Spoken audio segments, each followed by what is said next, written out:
Welcome back to Radio Entrepreneurs. I'm Jonathan Freedman, and our next guest up, reporter Phil Sharkey, president of the Hire Authority. Always a pleasure to see you and to have you on Radio Entrepreneurs. Hey, Jonathan, great to talk with you again, and I look forward to our segment today. It's one of the highlights, always being with you guys, so I think I have something interesting for us to discuss today. You always bring something interesting and something that makes us scratch our heads and say, oh, that's the right way to do it. Because there's so many ways to do what you do, and most of it is not the right way. So why don't you tell us a little bit of little background about your company and what you do. Yes. And then we'll talk. I know you want to talk about a specific aspect today. That sounds correct, Jonathan. It would be a great segue, but we're the Hire Authority located here in Massachusetts, but we do work coast to coast. We do pre-employment background screening, post-employment background screening, and tenancy screening. So we work directly for clients, reviewing applicants for positions, and we do see approximately 30% of the applicants we review provide false information or fraudulent information. And the key part, again, is to remember, as I tell people, that's 30% of people who know we're doing a background check. Not if we randomly grabbed 10 people out front and just did it. These are people that sign a release, realize the background check is going to be conducted, and still 30% come back fraudulent. So it's a huge number. And I would imagine the old tip of the iceberg applies in this case too. It's what you see is shocking at 30%. It must be so much greater than that in reality. It's true. It's true. It is the tip of the iceberg. And again, I'm not, we get accused of being Big Brother or something in that regard. We're not. We're just fact finders. And we want to see people that shake your hand and say, hey, Jonathan, nice to meet you. This is who I am, compared to them lying right at you. Say, hey, Jonathan, I'm lying. It's right here on my resume. I'm lying now. So when you trust me with any aspect of the job, I guarantee I will lie again. And I can, as we say in my business, a leopard doesn't change their spots. So, well, absolutely, Phil. And without getting into politics, we know from the top that 50% of what somebody says, according to 50% of the population, whatever some person says is absolutely untrue. So, exactly, we had those talks before politically, and again, not to say on the other side of the coin, I'm just into the integrity side, and it seems like that number will be quite higher than the 30%. But Jonathan, I think what I wanted to transition to is I get this call a lot, like a background check. And then criminal record researching. That's not a background check. That's one aspect of a full background. But boy, do we get criminal checks. That goes with every background we do. And again, that's the first thing people want. Sometimes that's all they want. And I would prefer they don't do that, because I can come back and say, I don't know the person, but I can tell you the criminal record, whether they have one or not. It's definitely not a full background check, but it is surely the biggest part. And the first thing people think of when they think of a criminal a search on someone, a background is a criminal search. So tell us a little bit more in detail about a criminal record search and what that entails and why it's important. Absolutely. First off, it's a public record document. So we have a right to look at someone's criminal record history. Now, a lot of people push back and say, Big Brother in my privacy, public record document. But I will say, for an employment situation, I need a due diligent reason to look at yours or anyone's criminal history, an applicant's history, and I need the signed release and authorization. So even though it's public record document, I need their consent, and I have to have a reason. So the reason is for employment purposes or for tenancy purposes, or an existing employee where you may have had a theft. So we have a lot of jewelry companies, and because of the theft, they go through and run the criminal history of all their staff. So you need that due diligent reason. Even though it's public record, I need a reason, not because someone cut you off or took your parking place that day or gave you the stink eye. Needs to be a legitimate reason to check. So Phil, I just want one of those questions. So I understand you need the legitimate reason, but isn't the offer of employment, and let's just use an example. You're going to be working in a company where they give you keys to a company vehicle. Well, somebody's just handing you a $40,000 asset of their business. Don't I have a right as an employer to know whether that person is telling me the truth or not? Well, Jonathan, get on my marketing team. You absolutely do. And I fight people to someone say, no, you don't have a right. And in Massachusetts, and we'll talk shortly how they changed the Corey record, which is a statewide, and made it very difficult to get. No, you do have a right. You're trusting them with your product, your brand, your name, being on site, whatever. You have a right to research to make sure they are who they say they are and the history is as they claim. And that is your due diligent right. We still need a signed release and authorization. I just had a client the other day who said, Phil, here's the applicant. He says, go ahead. I'm like, that's not good enough. I need the release form. I need it filled out and sent to me. For my protection, his protection, and all of our protection. So that's the rules of the game, and I understand those and abide by those for the Fair Credit Reporting Act, which oversees screening.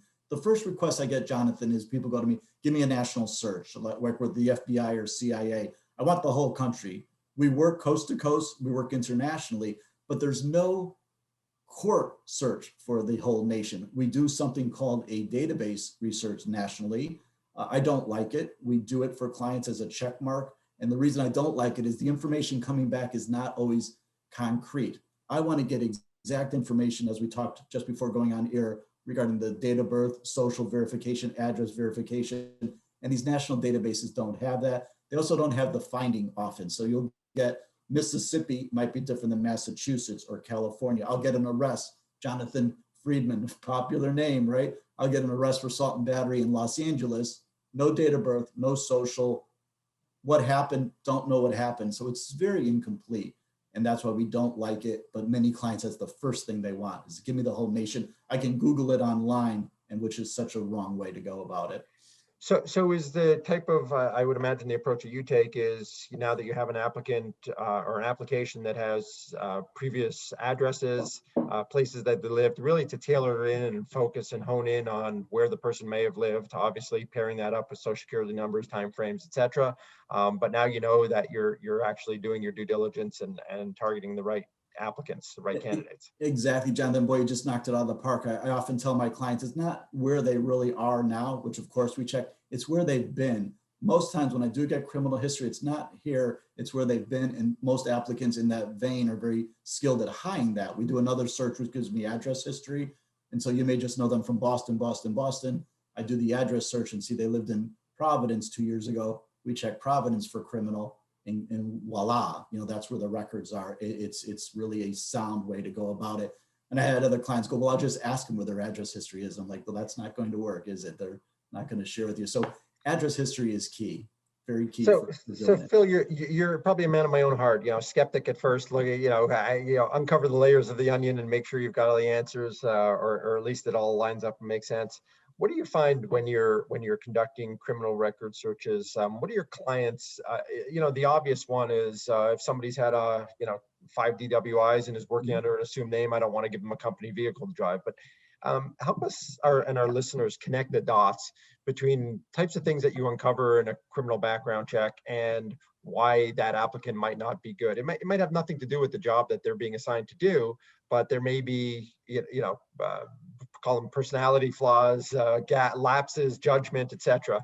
It is, and I'm glad you posed that question because I get a lot of pushback from people, and I get a lot of the Deval-Patrick administration years ago really, and I understand the thinking, they really toned it down and said, well, I don't want people that have records to be discriminated against. How are they going to get employment because they have a past?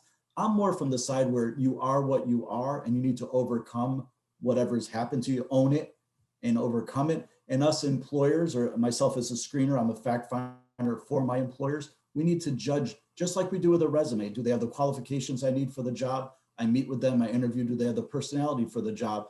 And when I surface a record, they need to look at it. You can't discriminate. We did something called Ban the Box years ago, which they took that off job applications where they ask applicants if they've been convicted of a crime. So we can't discriminate, but we surely can judge, as you mentioned, if someone has alcohol, DUIs, and oh, by the way, one arrest is equal usually that someone has been drinking and driving 20 times is the average. When they have multiple situations there, that's a concern. We just had one for a tree company we do, and they had charges of drugs and taking drugs and possession of drugs. That's not someone you can trust to be up on a tree, cutting down tree limbs. So there's some aspects that surface that really are important for employers to say, can I live with that? Can I not live with that? As far as the overall judging process of whether you're going to bring them in the door. And like anything, it's parts, pieces that you got to tie the pieces together to tell the whole story. And to your point, a lot of people have gone through, whether it's reform, rehabilitation, et cetera, giving them opportunities. It's you're looking for, does the story tie together? Does it make logical sense? And is it truthful?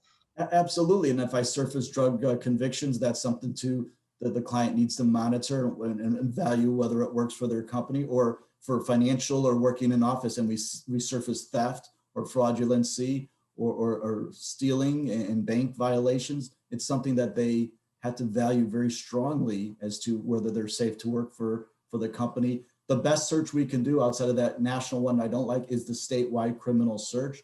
and you need an experienced company like ours because each state has their own rules. Each state is separate, just like our vaccine situation. Excuse me, Massachusetts uses CORI. Many people heard that term. It stands for Criminal Offender Record Index. You have to be approved to receive CORI, and it's the statewide search for Massachusetts. Rhode Island has a different search, New York, Connecticut. Some states do not allow for statewide, and in that regard, we do a county criminal search. So if the clients can think of just Massachusetts, if we check Boston, that'd be Suffolk County.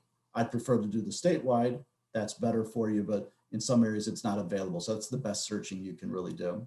Well, Phil, you've just justified in the last 45 seconds why people should reach out to you and call you when they have to do any sort of applicant screening or background checks. And we'll give people an opportunity in a moment to reach out to you. But you always have an interesting story you want to tell. So why don't you share with us one of your... I do, Jonathan. Today's company, we like to have our celebrity falsifier or liar, I guess would be a better term. Little company called Yahoo. Not sure if anybody's heard of that company, but the CEO, Scott Thompson, on his resume, he claimed a degree in accounting and computer science from Stonehill College, right near our offices. Great school. He was the president of PayPal. He was named CEO of Yahoo in January 2012. But a quick check, a $40 background check of his educational history would show that he had a degree in accounting, nothing in computers, never took a computer class, no degree in computers as he claimed. And in fact, a high-ranking Yahoo shareholder commented, "This undermines his credibility as a technology expert and reflects poorly on the character of our CEO." So it doesn't have to be the smallest company in the world. This is Yahoo that people, the CEO falsified his credentials. So you need to know. So really powerful stuff that even in large public companies and very familiar companies, these things go on. And to your point, not a lot of investment would have prevented not only some tarnishing, but embarrassment of the brand.